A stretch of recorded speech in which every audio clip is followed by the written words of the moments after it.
All right, welcome to Math341 probability. This is the last class before the 2-week spring break, which can be a very jarring time. I do not want to go over or introduce new material right before spring break and then have a 2-week pause. So what I want to do is I want to use this time to just go over some of the stuff we've already seen and see applications of this. Why are we spending so much time learning this material? What can we do with it? And so I will do some problems that are inspired by some things in real world that you may care about. I may have some fun with the phrasing because otherwise it's not as much fun to lecture. So we will do an application of differentiating identities.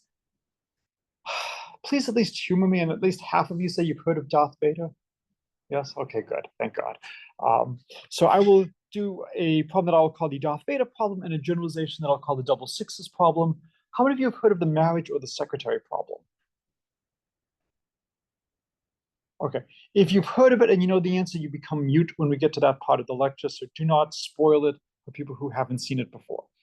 So the general items are, as always, build on previous results and gain a feel for the answer by looking at some data. And part of this can be trying to predict what the answer is by doing a simulation. Part of it can be looking at extreme cases and trying to see, can you get upper bounds? Can you get lower bounds? Frequently, you can get very stupid, trivial upper bounds and stupid, trivial lower bounds. Can you be a little bit clever and get something non-trivial? And then how far can you push those? So, okay. So let me start off with differentiating identities, geometric random variables.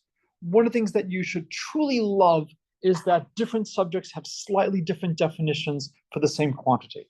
And you have to be very careful, and you have to be really vigilant when you look at the book to see how has someone normalized things. Are you looking until your first success? Are you looking until your first failure? What does P represent? And so what I'm going to do is I will just write down, make a choice now. Do you want to go towards first failure or first success? I'll let you choose. First loud voice wins. First success. You're going to have a positive spin on life. So what this means is you'll be a failure for some period of time and you will finally succeed, as opposed to you've succeeded for a long period of time and you finally fail. Okay, so we are waiting for the first success. And so we're going to have a string of independent results. So we'll let P be the probability of success. So P equals probability of success. X is equal to the number of tosses of a coin with probability P till get a success. And we should probably say these are independent tosses. So what kind of random variable is this? So it's basically Bernoulli, but it's actually sum of Bernoulli. Each individual toss, so let's say xk will be Bernoulli P. But X is going to be, we're just waiting until we get our first success. Well, binomial would be counting how many successes we have. I'm just waiting, it's a new random variable, right? Each xk is Bernoulli. But now we just want to keep tossing until we get a success. So let's look at extreme cases. Can somebody give me an extreme case of P where you can understand what's going on? 1, right? If you can't handle 1, I'm sorry, you don't belong at Williams. I'm not supposed to say things like this, and I know this is being recorded, but you have 100% chance of success. You flip the coin. How long do you have to wait for the success? 1 toss, right? So in this case, X is just equal to 1. What's the other extreme case? 0. You're a complete loser. You are the George, if anybody can get that. How long will you have to wait? Infinitely long. So, I will put in quotes infinitely long, we're not going to get a success. So I want a random variable, X, to count how long I have to wait till my first success, I know when p equals 1, the expected value is 1. When p equals 0, the expected value is infinity. Anybody want to guess a function of p that might work?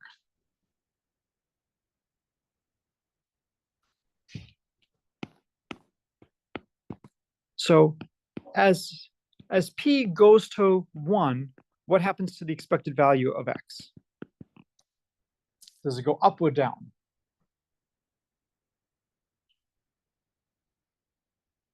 Down. And as p goes down to 0, what happens to the expected value of x?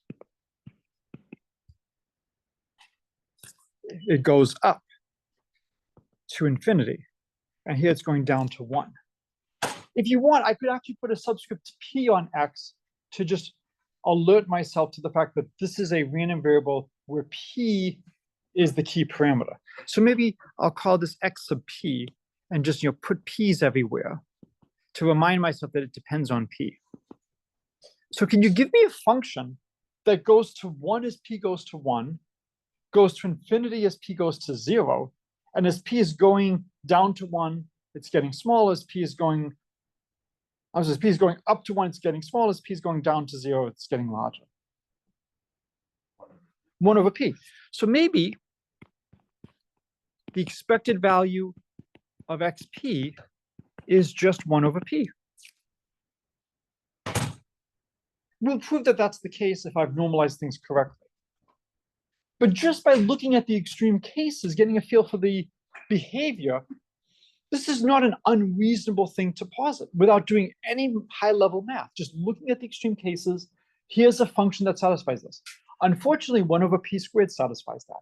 1 over square root of p satisfies that. So there's lots of different things that could work. So this is not a proof, but it's not unreasonable. All right, so what is the probability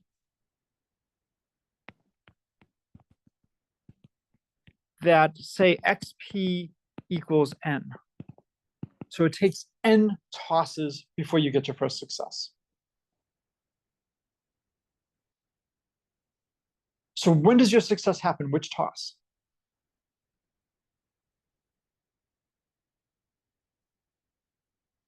The end, right? We only have one success. As soon as we get a success, we stop. So the last toss has to be a success. That happens with probability p. What about the first n minus 1 tosses? What must they all be? They must be...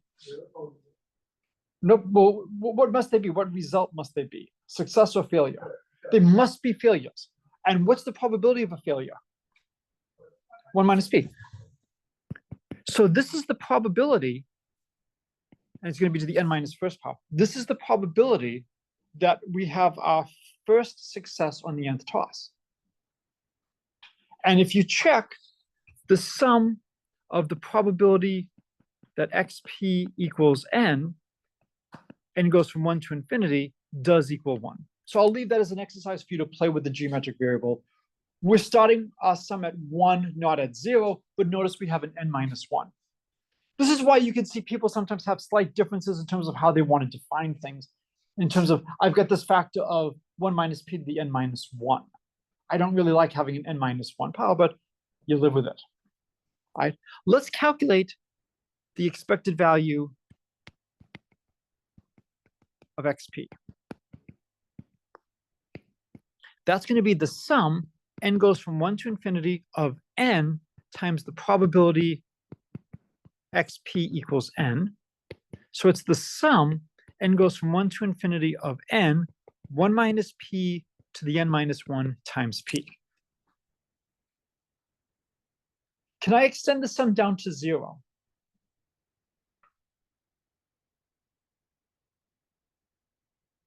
Is it okay to have the sum start at 0 rather than starting at 1? The only time that wouldn't work is if p equals 1. But if I wanted to, as long as p is not equal to 1, I can have the sum start at 0. Why would it be bad if p equals 1? Well, if p equals 1, I have 1 minus 1 to the negative first power. Now I'm dividing by 0.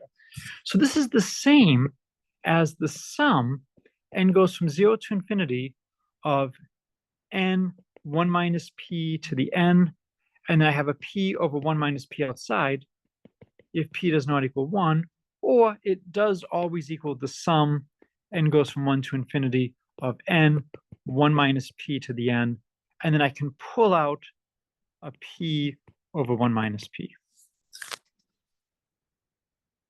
So if I want to calculate the expected value, I just need to understand the sum of n times 1 minus p to the n. So let's try to study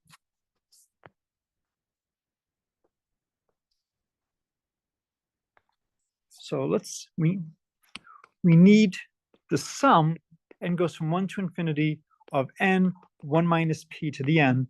Let's study the sum, n goes from 1 to infinity, of n r to the n. Okay. So consider 1 plus r squared plus dot dot dot. This is the geometric series. The sum, n goes from 0 to infinity, of r to the n. This is 1 over 1 minus r if the absolute value of r is less than. So this is the geometric series formula, which we know quite well. What we're going to do is we're going to differentiate term by term. Okay. Now, if I take the derivative of the left-hand side with respect to r, 1 goes to 0, r goes to 1, r squared goes to 2r. Notice it's almost what we have. The only difference is I have the power n rather than the power n minus 1. You might say, but wait, Steve, why did you, or Professor Mill, if you want to be more formal, why did you pull out that power of 1 minus p? Why don't you just leave it as n minus 1?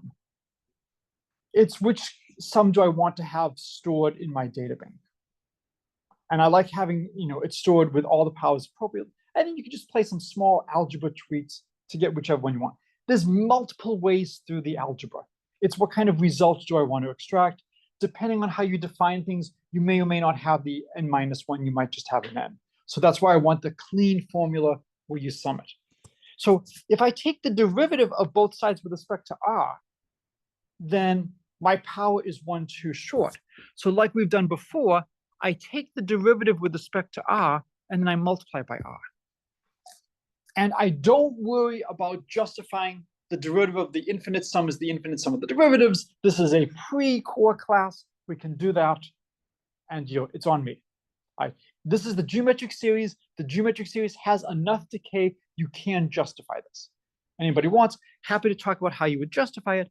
When we do this, we would now get the sum, and we might as well start the sum at 1 because the constant term is just going to differentiate to 0. So we get n goes from 1 to infinity of n r to the n. And now we take the derivative of the right-hand side, which is 1 minus r inverse. So we get r times negative 1 minus r to the minus 2. And the derivative of 1 minus r is negative 1. So that's just r over 1 minus r squared. If we take r to be 1 minus p, that implies the sum, n goes from 1 to infinity, of n 1 minus p to the n is equal to 1 minus p. Oh, this is nice. What's 1 minus p? That's just p over p squared. So the expected value of xp, we had this factor of p over 1 minus p. We multiply by 1 minus p over p squared, and it's 1 over p. So if you have a probability p of success, the number of tries you need before you get your first success is 1 over p. This makes sense. It matches our intuition, it matches the extreme cases, and it's a nice example of using this method of differentiating identities. There is a way to do this without differentiating identities. I can't remember if we've already done it. I have put some notes on that later. All right. How many of you, out of curiosity, have seen Empire Strikes Back? All right. What happens to the admiral who comes out of light speed too soon? The admiral who is as clumsy as he is stupid. What does Darth Vader do to him? Does he give him an encouraging pep talk and say, it's really hard fighting the Rebel Alliance. Everybody has a bad day. He kills him. You don't feel Darth Vader twice. I love the line in Return of the Jedi when Vader says the Emperor is not as forgiving as I am. Does he just kill people for no reason? You know, you're not really known by law, but no, you don't have that conversation with Darth Vader, okay? Darth Vader, you fail him once, you're dead. So let's imagine if you have the probability of failing him on a task is probability P, how many tasks till you die? Okay, have we solved this problem based on what we've already done? We did before how long we had to wait for our first success. Now we're waiting for our first failure. Is there any difference? No, you just change success to failure, right? Instead of waiting for my first success, I'm now waiting for my first failure. So this is one of the big things you need to learn to do in mathematics. When can you take a new problem and say it's basically the same as an old one? If you do physics, you do this all the time. I'm going to do a search and replace, and wherever I see mass, I'm going to replace charge. Oh crap, there's two types of charges. Okay, there may be some subtleties, but there's going to be a lot of similarities between electrodynamics and gravitation. Okay, so the question is, if you have a probability P of failing Darth Vader, how many tasks until you die? This is exactly what we just did. What's the probability you die on your first task? P. What's the probability you die on your second task? 1 minus P times P. And it's just then 1 minus P squared times P, 1 minus P to the n minus 1 times P. It's essentially the same calculation we did before, except now P means failure rather than success. So we already know how to solve this problem. Okay. Oh, this seems to have been moved. I don't know. Okay. So let me decide. So now my question to you is, can we get some upper bounds and some lower bounds? Can anybody give me a lower bound for the expected value?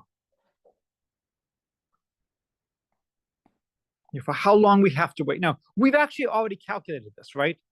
There's no need for me to ask you this question. We've already solved it. But can you give me a lower bound for how long until the first failure?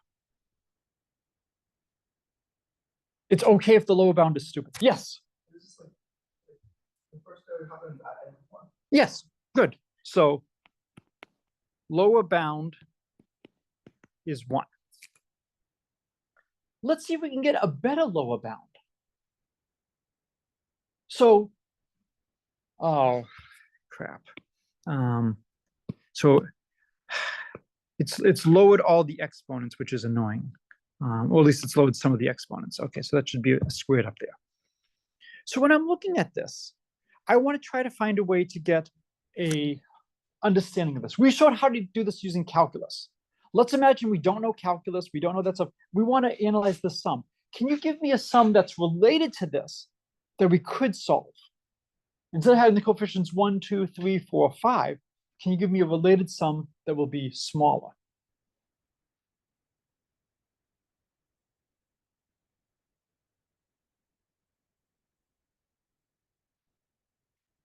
The geometric series with 1 minus P, and we just forget about the coefficient? Yeah, and so instead of having a 2, we write, instead of 3, we write, instead of 4, we write. Yeah, so here's the lower bound. So lower bound is P plus 1 minus P times P plus 1 minus P squared times P plus dot, dot, dot, which is just P times 1 plus 1 minus P plus 1 minus P squared plus dot, dot, dot. That's just a geometric series. That's going to be a lower bound. Okay, well, I love this answer. It's 1 over 1 minus the ratio, which is 1 minus P. What's 1 minus 1 minus P? P. And you get, as your lower bound, after doing all this work, 1. Isn't it wonderful to do all this advanced mathematics to say, I'm going to make this estimate, and at the end of the day, it's equivalent to the smartass in the back of the room who just says, well, it's got to take at least 1 try. We could do better. We could do P plus 2 times 1 minus P plus 2 times 1 minus p squared times p plus 2 times 1 minus p cubed times p plus dot, dot, dot. So I could do something like that. Is instead of moving everything down to 1, move everything down to 2. And the hope is that you'll, especially if p is close to 1, that's going to do a decent job. And so the more terms you keep, the better. I could do p plus 2 1 minus p plus 3 times 1 minus p squared p, and then use 3s from that point onward. So by doing a little bit more work, I can make things a little bit better.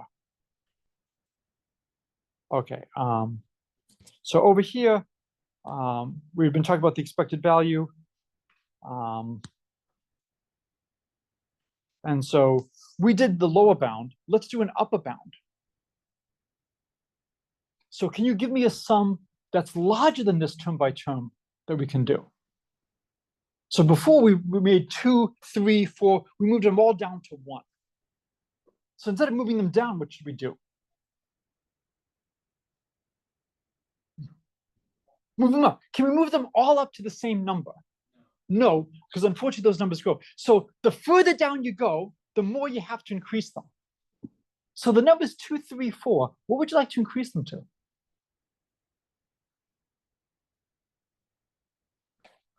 You could do 3, 4, 5, but then you have to do that sum. But then you'd have to do that. I mean, again, it's got to be something that's growing with n. What is the only series we know how to sum? What series do we know how to sum? Geometric. So we need to somehow change those coefficients and get a geometric series. So the first coefficient is 2. What should the next one be? 4. And what should the next one after that be? 8, right? So let's do an upper bound. So it's going to be p times 1 plus 2 times 1 minus p plus 2 1 minus p squared plus dot, dot, dot. So r is equal to 2 1 minus p. And what is that going to give us? 1 over 1 minus the ratio, which is 2 times 1 minus p. Okay, so we get 1 minus 2 plus 2p. So it's going to be 2p minus 1.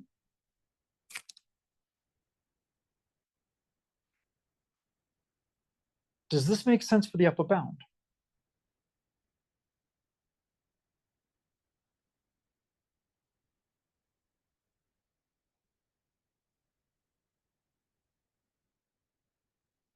So do you like this as the upper bound? Are there any tests you can do? Can you give me a value of p that I could test this at?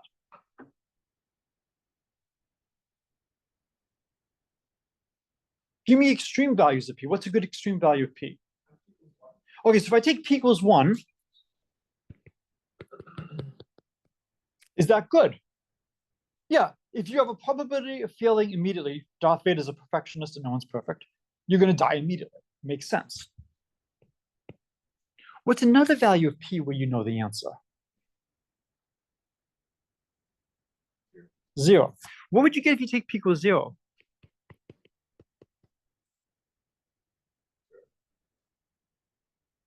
You would get 0. What do you think?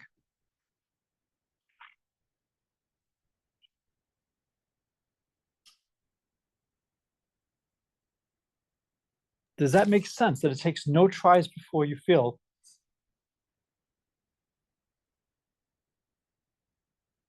So if p is 0, we're perfect. We never fail. So how are we failing before we even try? Let's take, so I'll put some question marks here. Let's take p to be epsilon, a small number. If we take a small number, we would get epsilon over 2 epsilon minus 1. What kind of number, if epsilon is small, like 1 over 1,000, what kind of number is this? Negative.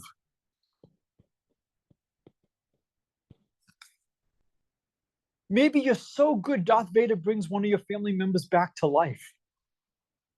Or you get an extra life in the bank for when you meet up with the Emperor. Do we agree that this doesn't make sense? Where did we go wrong? Unfortunately, I am more forgiving than Darth Vader. I am not going to kill anybody for doing this calculation incorrectly, so long as you fix it now. Where's the mistake?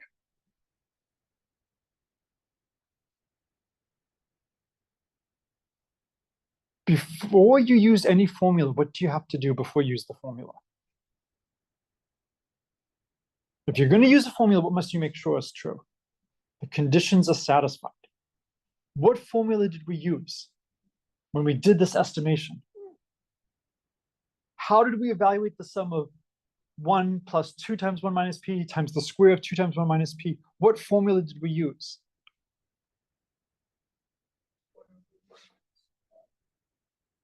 Right, we used the geometric series formula that said it's 1 over 1 minus r. What must be true to use the geometric series formula? R has to be less than 1. So this is only if the absolute value is less than 1, or 2 times 1 minus p is less than 1. So 1 minus p is less than 1/2. So 1/2 is less than p. I can only use this formula when p is greater than 1/2. That's the problem. It's so easy to make mistakes like this, to just use formulas and not worry about when are they valid. This is to some extent how we got the Great Recession.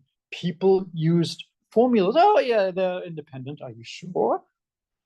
You've got to be very careful. This is far more valuable than learning more results about different discrete distributions. It's just really internalizing this lesson of how careful you have to be to check conditions before you use anything. So you always check that conditions are met. And if they're not met, you can't use the result. Okay, so this is an upper bound, but only if p is greater than 1/2. Okay, and so on the next page, I just plotted some of the results. The bottom is the really trivial lower bound of 1, and then we have the upper bound, and I think the other one is the actual answer. Here is a way to do it without doing calculus. We've got a lot to do today, so I don't really want to spend too much time on this. The main idea is, since we have 1 plus 2 plus 3 plus 4 plus 5 as the coefficients, the constant term occurs in everything. The q term occurs an extra time in everything but the first. The q squared occurs an extra time in everything but the first two. So you can say, if I just group everything, I've got p times everything from the first, and then I've got an extra q times everything from all the extra ones, and that handles the 2. And then I've got a q squared from all those points onwards. So I actually have sums of geometric series. So I encourage you to go through and look at the slide. This is how to bypass calculus, and just so that you can actually do this entirely elementarily. All right, so we can record this as the probability of success or failure, depending on whatever we want to do. It doesn't matter. But if the probability is p, the number of times on average you have to wait until something happens, until it happens, is 1 over p. That's the waiting time for the first success. Okay. And so what I want to do now is I want to switch to a game of rolling die. And so we'll assume that all the die are fair, they're independent, they have the numbers 1 through 6 on them. And the question is, how many times do I have to roll until all the die show a 6? And when I roll the die, whenever a die is a 6, I can stop rolling it. If I want, I can keep rolling it just for fun, and I'll just say I've already gotten the 6 on that die. The other rolls don't matter. It's a little bit convenient to do something like that. So I roll every die maybe n times, and all that matters is that at least once on one of these rolls, each die is a 6. Doesn't have to be the same time for all the die. Simplest, of course, when I only have one die. How many rolls do you expect before you get your first 6?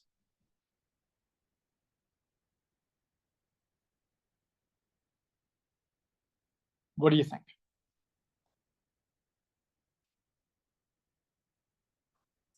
6, right? Does 6 seem reasonable? If you think about it, each roll has a 1/6 chance of being a 6. Think of it as each one gives you 1/6 of a 6. And so after 6 times, you've accumulated enough to have a whole 6. Or think of it as the probability of success is 1/6. And so by the DarthVader theorem, it's 1 over p, so it's just 6 times. So we agree that the expected number of rolls is just 6. This is not a hard problem. All right, let's start making things harder. Now we have 2 die, and we want both of them to be 6s. And again, once one of the die is a 6, we can stop rolling it, or we can keep rolling it for fun. Can somebody give me a lower bound for the expected value?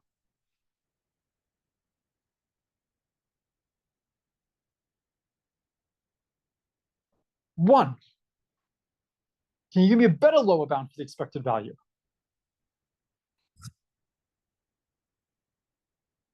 6, right? Because, it can't be easier to get 2 die to show a 6 than 1 die. So can I use the DarthVader theorem to solve this? Do I have the same event every single time? Why can't I just use the DarthVader theorem?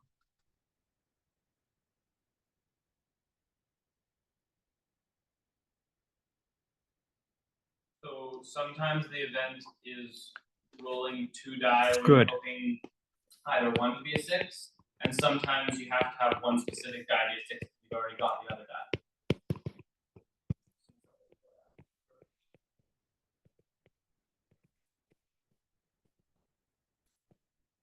So we can't just directly use the DarthVader theorem. We might be able to break it up into different processes. But because these processes are happening at the same time, while the first one is rolling, the second one has a chance of getting a 6.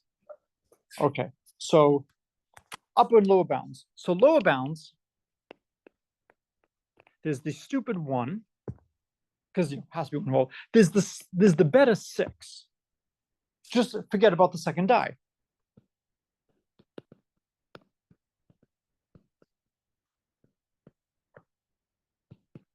How about upper bounds? 36. Good. Why is 36 an upper bound? Because there's a 1 in 36 chance that you get 2 of them at the same time. Yes. So basically, for our upper bounds, we're going to win in style. I want to win by having 2 6s showing up. Okay. Can you give me a better upper bound than 36? There is a non-trivial upper bound. 12, excellent upper bound. One die and the other die. So this is really stupid. You keep rolling both die, but you deliberately don't look at the second die. I only look at the first. And then once the first shows up, now I stop looking at the first and I only look at the second. But that's a much better result than 36. So without doing anything, I know the answer is somewhere between 6 and 12. So if you had to guess, what would you guess right now? 9, why not, right? It's between 6 and 12. If you want to be a little bit brave, do you think it's closer to 6, closer to 12? I know the answer, so that's going to, as much as I want it to not bias me, it will bias me in terms of what I would say. Closer to 6. I think it would be also closer to 6 because they can be happening at the same time. Okay, so what we want to do is we want to try to use the DarthVader theorem. So one way is to start to write a little probability chain of what's going on. We start, and if we roll 2 6s with probability 1/36, we're done. And that would be 1 roll. Or we could roll 1 6. How many ways do we roll 1 6? There's 10 possibilities.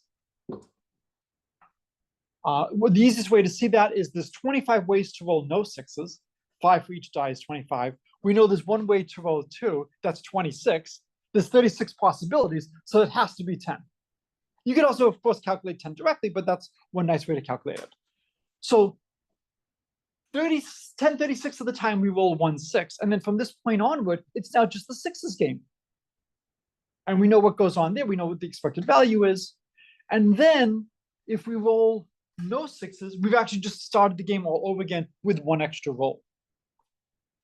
So there's a lot of ways you could actually write this down and solve for the expected value. So if you want to make variables and do some kind of memoryless process, we're not similar to the Bird-Johnson, you could actually make that work. But if I want to calculate the probabilities and determine expected values of random variables, because I'm supposed to be a probability teacher, I will ignore the recursion approach and just write down what's the probability we win on the first roll? It's 1/36. What's the probability we win on the second roll? Well, we couldn't have won on the first, so we didn't get the 2 6s, so we win one of those two cases. And then we either rolled a 6 if we had already rolled 1 6, or we rolled double 6s. So I can calculate the probability we win on 2 rolls. One of the things to be careful about is, when can I do something with painful calculation and I can just make it work? And when will I be able to generalize this? What happens if I give you D die? Will this argument still work when I have D die? Yes, but the math is going to become a lot more painful and I may not be able to extract what's going on. So just something to think about. So this is a good way to review some of the key concepts we've seen so far in the course. One is the law of complementary events. If you know the probability something happens is P, the probability it doesn't happen is 1 minus P. The other is the law of double counting. That if we want to know the probability A or B happens, it's the same as the probability A happens, plus the probability of B happens, minus the double counted probability that they both happen, the probability of A and B. So let's calculate the probability we win by the nth term. That doesn't mean we've won on the nth term. It just means we've won by the nth term. So by the time we've thrown the die n times, each die has shown a 6 at least once. Well, it's 1 minus the probability we have not won. So what is the probability we haven't won? So you need to give me 2 events A and B. What is event A? First die does not have a six. So A is first die, never a 6 in n rolls, and B, same for the second. So what's the probability that the first die is never a 6 in n rolls? 5 6 to the end. 5 6 to the n. What's the probability of the second die? Also 5 6 to the n. Now we have to subtract the doubly counted probability that neither die was ever a 6. What would that be?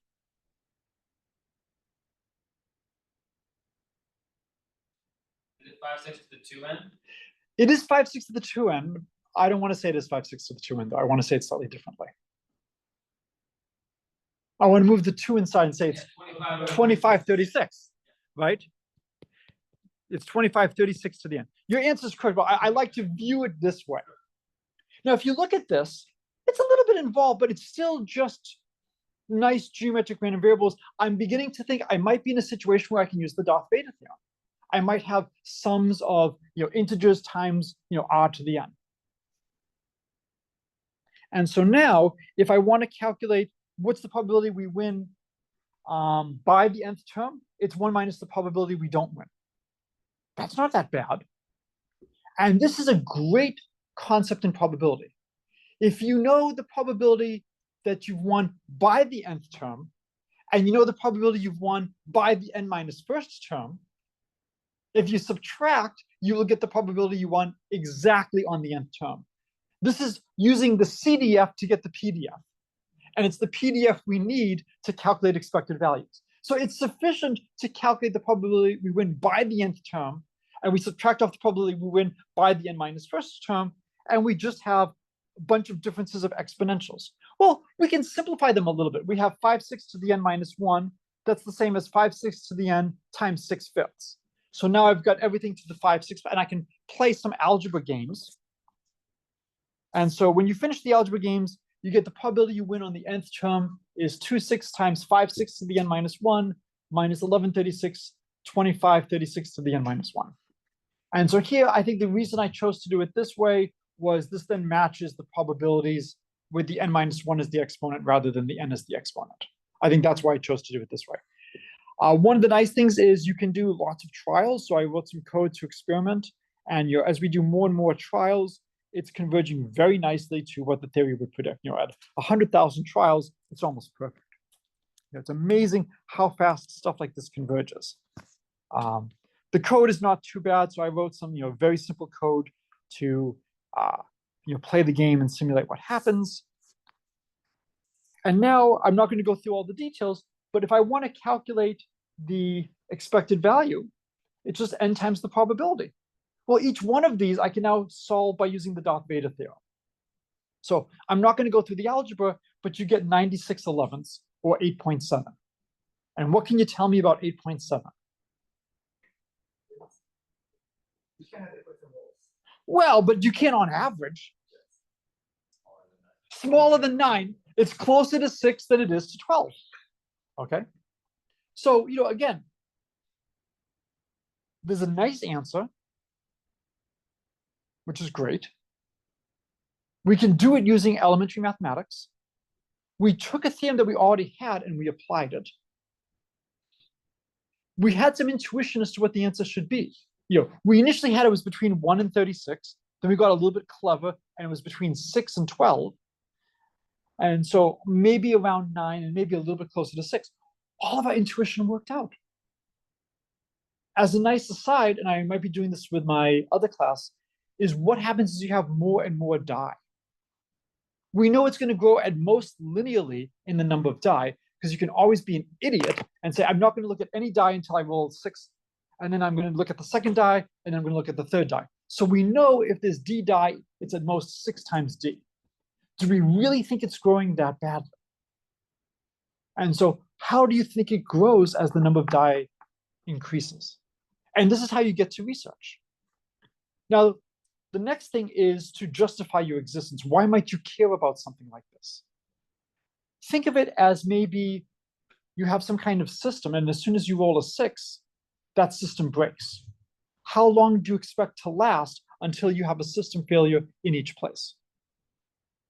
Okay, that's this problem now. So now here's an application of why I might care about something like this. If I have, you know, D redundancies, how long do I expect? How valuable are those additional Ds?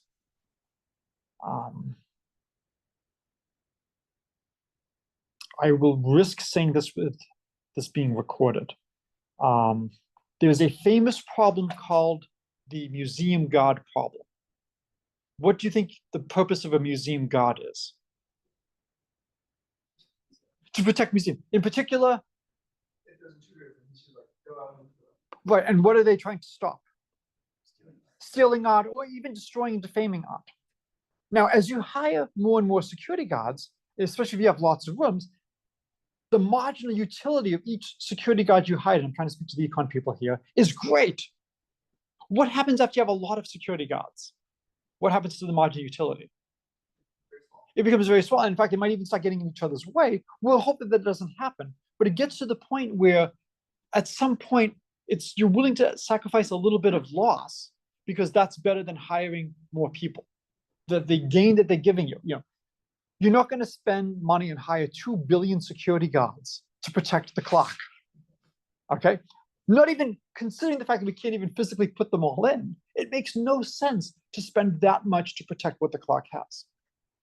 So you want to decide what's the optimal number of people to hire. How much is your budget? How much is each thing worth? For something like this, looking at what's the expected value until something breaks down. Is it worth adding another level of redundancy? Let's say, oh, I don't know, you're the president of the United States and you have a red phone to the Soviet Union. This is back during the Cold War. And you may have need to talk to the Soviet premier because you may not want a nuclear war to happen. And the phone breaks. Wouldn't it be nice to have a backup way of reaching the premier? How many ways do you need? Think about travel in the global economy. Do you remember maybe a year or so ago, there was some trouble in the Suez Canal where there was a ship that I think was a little bit too big and got stuck, and now you had to divert things? You have a situation where, well, we don't really have an easy way around things. What kind of redundancies do you want to put in your system? It would be great if there was a backup Suez Canal, so if the Suez Canal fails, we can route something around and not go all the way around Africa. Is it worth building a second canal? What is the cost? How often is it going to be used? In our hemisphere, you have the Panama Canal. Is it worth making a second Panama Canal?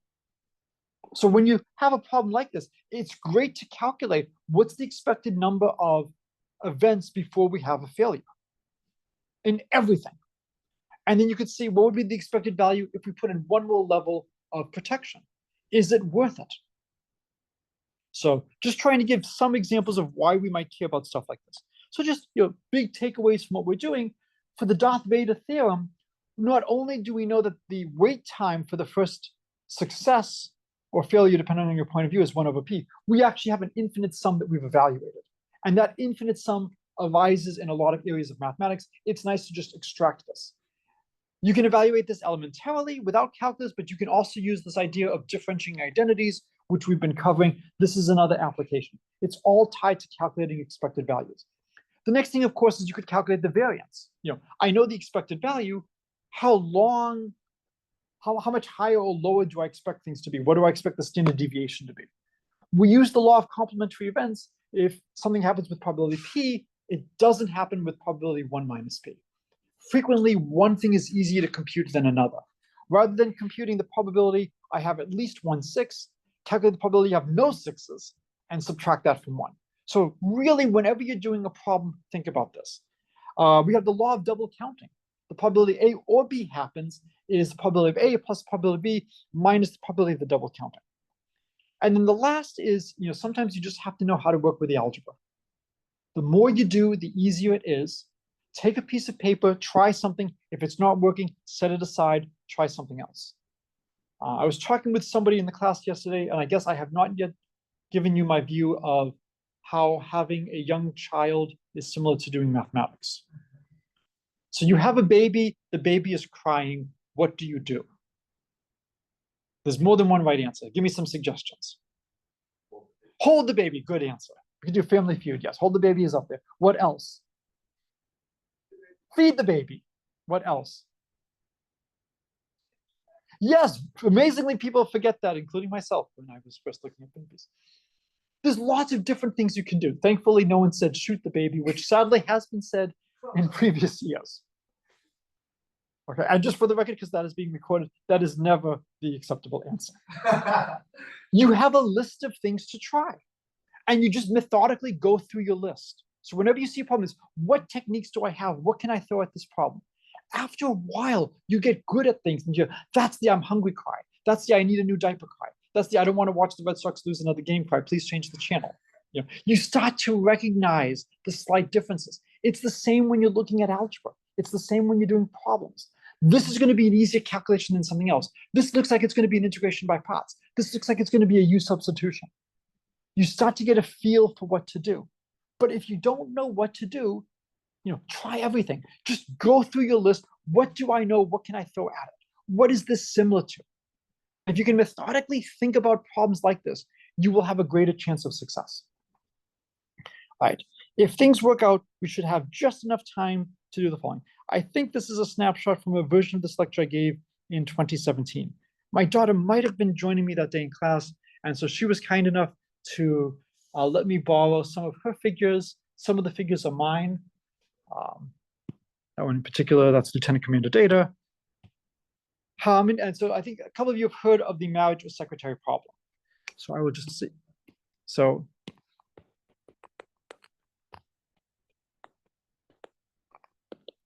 the way it works is you know exactly how many people there are who are applying for the position. And the position is either your spouse or your secretary. And you see the people one at a time. And when you see them, you have to decide right then and there, do you want them? And if you say, I want you, they will of course say yes because you are you. How could they not say yes? And everybody else will immediately kill themselves because they cannot imagine life not either working for you or being married to you. So don't feel compelled to just accept the first person because all the other people will still kill themselves. If you don't take someone, they immediately kill themselves. You cannot go back. You cannot have a relapse, okay? You see the people one at a time. Does everybody understand the rules of the game? These are extreme rules, okay? We're going to make it even more extreme. as to what we will consider a success. Success is having the best candidate. So if the second best is ever so slightly worse, that is as bad as choosing the worst person. This is absurd, of course. There was a great comedy TV show called Mad TV, and they had a series called Lowered Expectation for people who are getting on there in years, and their standards for what they're looking for in a spouse have to become a little bit more flexible as they get older and older and older. And so I wouldn't have settled for you when I was 20 or 25, but now that I'm 35, 40, sure, you meet the bar. Okay. As an aside, please do not ever propose to somebody by saying, I think you satisfy all of the requirements I am looking for, and I do not think I have a high enough probability of finding someone better than you. So will you marry me? Just making sure, although if they say yes, you found a good person. And you can probably write some math papers. Okay? So everybody understands. You say no, they kill themselves. You choose somebody else, everybody else kills themselves. And it's only a success if you end up with the best person. Second best person is as bad as a failure. What do you think your probability of getting the best person is as you have more and more people? What do you think happens to that probability? Goes down, right? If you have 1 million people, what do you think the probability is you have the best person with 1 million people? 1/1,000,000. Good. So can you give me a strategy? If the people are randomly sorted, what's your probability? Give me a strategy which guarantees you a 1 in 1,000,000 chance of getting the best person. Let's choose the first person. Good. Give me another strategy. Just a second. Give me another strategy. Yeah. So fix any position, choose that person. So thank you. We now have a lower bound of 1 in 1,000,000 with 1,000,000 people. Do you think you can do better than 1 in 1,000,000? Yeah. How much better? Quite a bit better. So do you think, and again, if you know this problem, you're not allowed to say anything. Okay. So if you know this problem, you can't say anything. Do you think you can get up to 1, if you have n people, 1 over n to the 3/4, 1 over square root of n, 1 over log n? Maybe a constant percent, maybe 25% of the time I end up with the best person. Maybe I have a strategy so that in the limit, 100% of the time I get the best person. How high do you think we can push this? Do you think we can come up with a strategy where 100% of the time in the limit we're getting the best person? Seems absurd. How far can we push it? So the strategy that works best is amazing. You don't want to tell people that you're doing this. 1, 2, ... and we'll call it k, and then k plus 1, ... n. So the people come in, right? And again, I'm not going to spend much time drawing people well, okay? And what you do is you fix a k. Look at first k people, choose first person you see who is better than the best of the first k. Use to estimate the field. If you adopt this strategy, what's the probability you will choose the first person? What's probably you'll choose the kth person? 0. So all these people who are applying either for the job or to be your spouse, you're just going through the motions with them. They have no chance. You are just using them to get a rough feel for what the population looks like. Okay?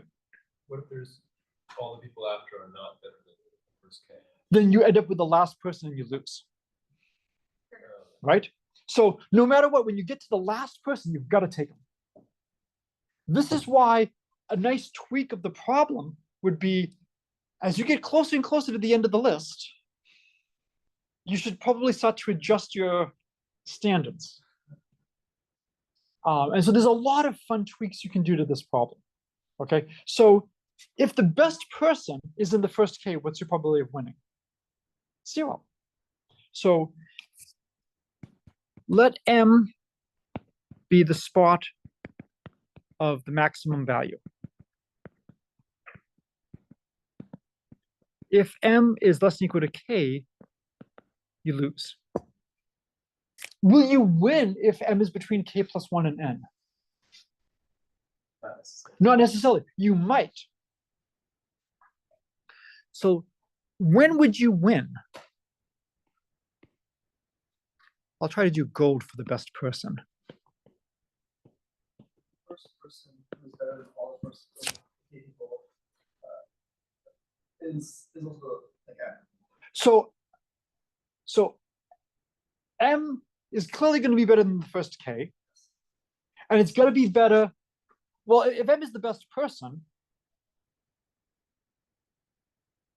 The best person, but like K plus 1 can be better than the first K, but it can still be worse than that. so wait, can K plus 1 be better than the first K? Yes.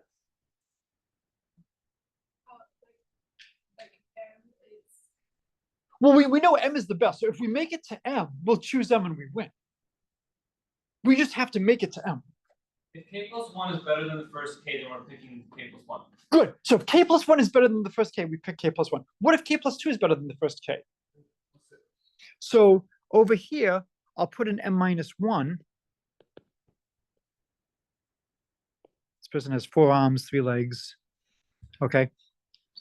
If all of these people are worse than the first K, then we're okay. So need worse than the first K. So what is the probability the best of the first M minus 1 is in the first K? So what's the probability that the best of the first M minus 1 people happens to be in the first K? K over K plus M. So K over how much? I guess just M minus 1. Just M minus 1. I have M minus 1 slots. The best of the first M minus 1 is equally likely to be in any of those spots. So the probability it lands in the beginning is just K over M minus 1. We have converted this to a bunch of events that we can calculate without too much trouble. So we understand the situation. We look at the first K to get a feel, choose the first person better. If none of them are better, then we're stuck with the last person, we lose. And the only way we can get to the best person is they've got to be beyond K, and all of the people from K plus 1 to M minus 1 have to be worse than the best in the first K. And that happens with probability K over M minus 1. So this is a great day for conditional probability.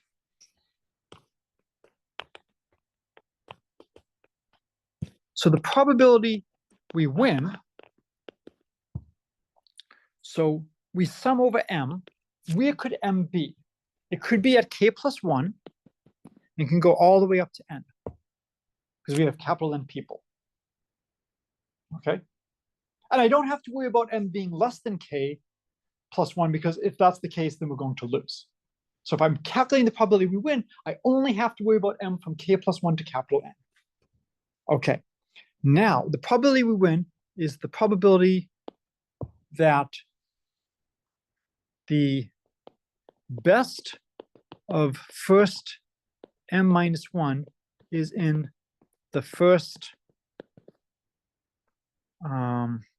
K, given the best of all is at M, times the probability the best of all is at M.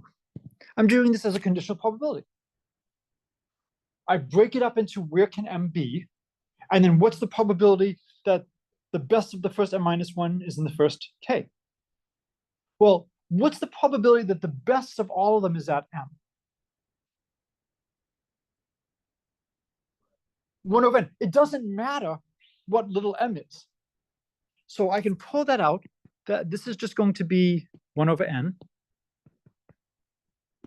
So I get 1 over n, the sum, m goes from k plus 1 to n. And now I want the probability that the best of the first m minus 1 is in the first k. We already did that. It's just k over m minus 1. There's a terrible k.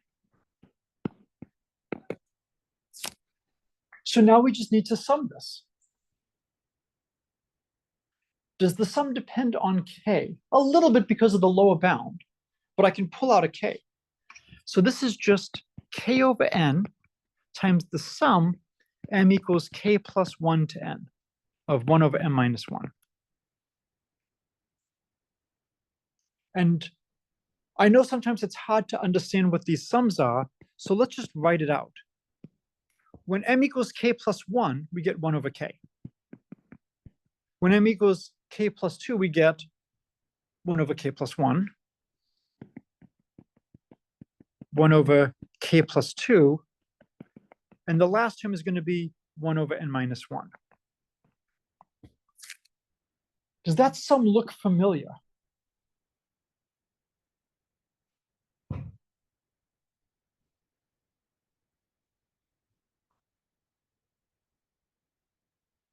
Does this look like anything you've seen before? Or if I tweak it a little bit, does it look like something you've seen? You should have seen this in multivariable calculus when you did sequences. What sequence does this look like?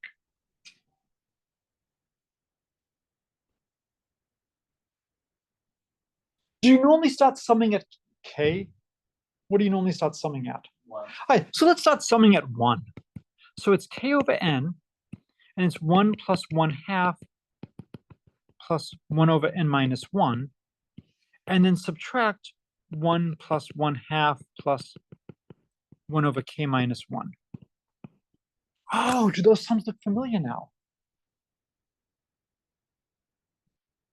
What series is this? Harmonic. So I'm running out of letters. The Lth harmonic number is 1 plus 1/2 plus 1/3 all the way up to 1 over L.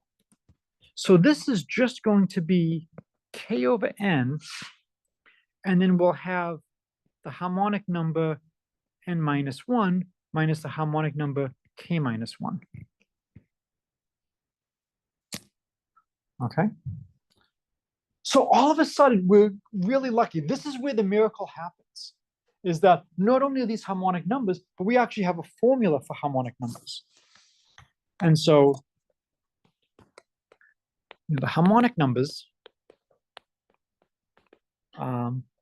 HL is 1 plus 1/2 plus 1 over L is approximately the log of L.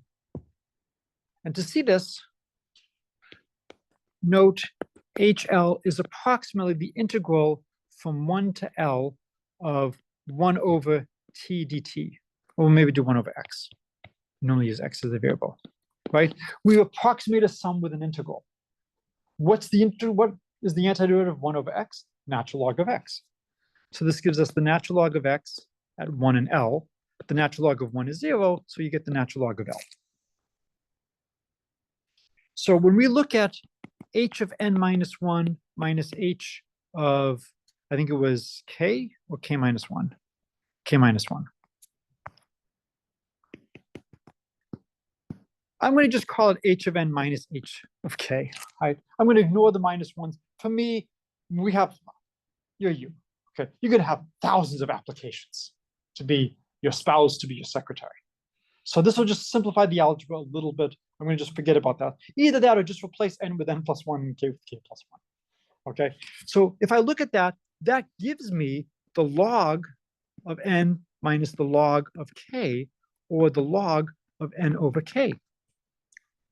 So the probability we win using strategy k is going to be, we had k over n on the outside,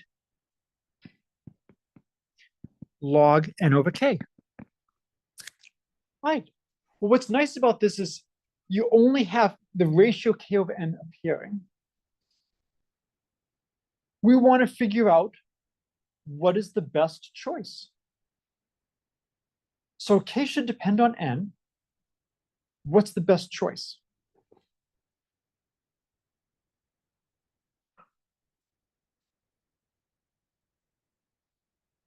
What should we do? Differentiate and look for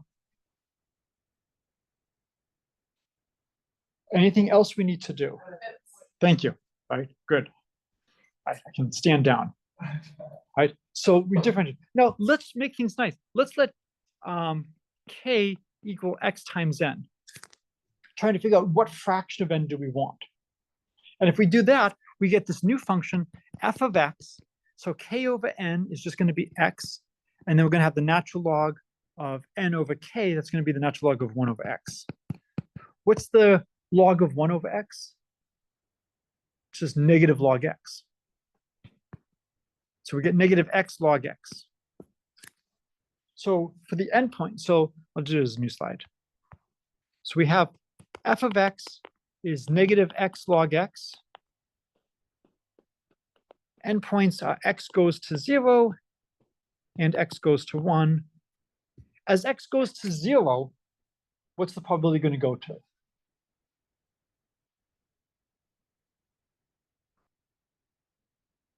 So the log of 0 is actually going to negative infinity. X is going to 0. How would you handle something like this? You could do a L'Hopital. You could also think about it, well, if I only look at one person and take the first person better than that, the probability is going to be really small because almost anybody I take is going to be better than that, right? So you could use L'Hopital, and if there's time today, I'll do the L'Hopital, but as x goes to 0, probability goes to 0. As x goes to 1, what does the probability go to? Also goes to 0. So you have a really small chance of winning at the extremes. So this is one of the cases where we need the derivative. All right, f prime of x, what rule do we use? Product. So the derivative of x is 1, so we get 1 times log of x minus x times the derivative. Oh, we live life well, right? We have x times 1 over x. Set equal to 0 for critical points. So f prime of x equals 0. Do I care about the minus sign? No, I'm setting it equal to 0. Screw the minus sign. So I get the log of x minus 1 equals 0. Therefore, the log of x equals 1. Therefore, x equals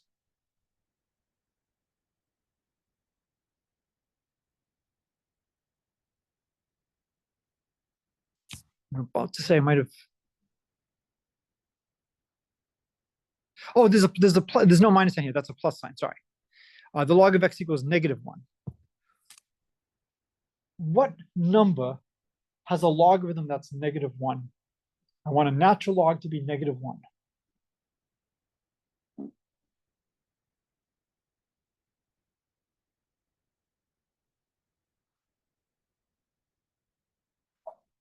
I can just exponentiate. This is just x equals e to the negative 1. So x is just 1 over e. So k was x times n. So that's going to be 1 over e times n. Good. It's less than 100%. And now I'm going to put the entire semester on the line right now. If this doesn't leave you with an appreciation of mathematics and what we can do, I have failed. Okay?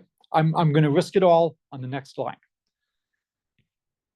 The probability of win with k equals 1 over en is going to be f of e, of 1 over e, right?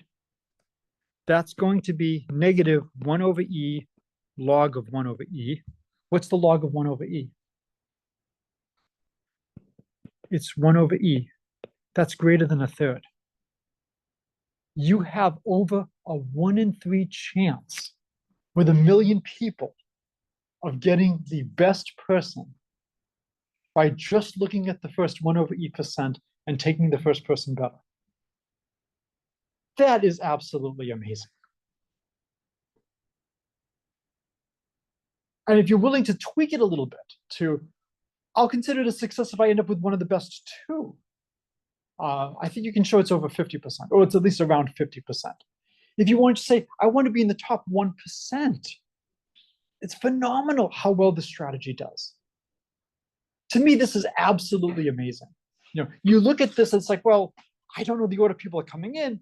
I got a 1 in a million shot if there's 1 million people just randomly choosing the best person. But here is a strategy where, as I get more and more people, I'm still getting a positive % of the time the best. And then you can start playing games. What if I start to become risk averse and I'm willing to start to settle and I'm willing to wait a little bit before I start to settle? How well can I do? What can I guarantee? And then you can start tweaking the game as, okay, it's absurd to give myself only credit if I end up with the best person. This is like some teams where if we don't win the championship, it was a bad season. Anything less than a championship is a failure. Well, no. In life, a lot of times it's not 0-1. For some things it is. Oh, we didn't win the election. Oh, well. Well, you've lost complete control. There's no partial control in something like that. But in other things, we didn't hire the very best person, but we hired somebody who was pretty close. And how sure are we about our metrics in terms of evaluating who's the best? So as a brief aside, we want to look at the limit as x goes to 0 of x log x. And we want to figure out how should we do this. I could write x as 1/n and x going to 0, same as n goes to infinity. So this would be the limit as n goes to infinity of 1/n, the log of 1/n. Why would I do that? What's the log of 1/n?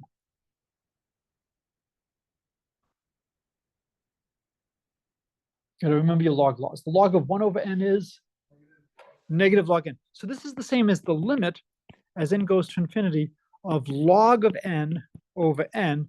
I can put a minus sign out. Now this is set up to do a L'Hopital. Now I have infinity over infinity.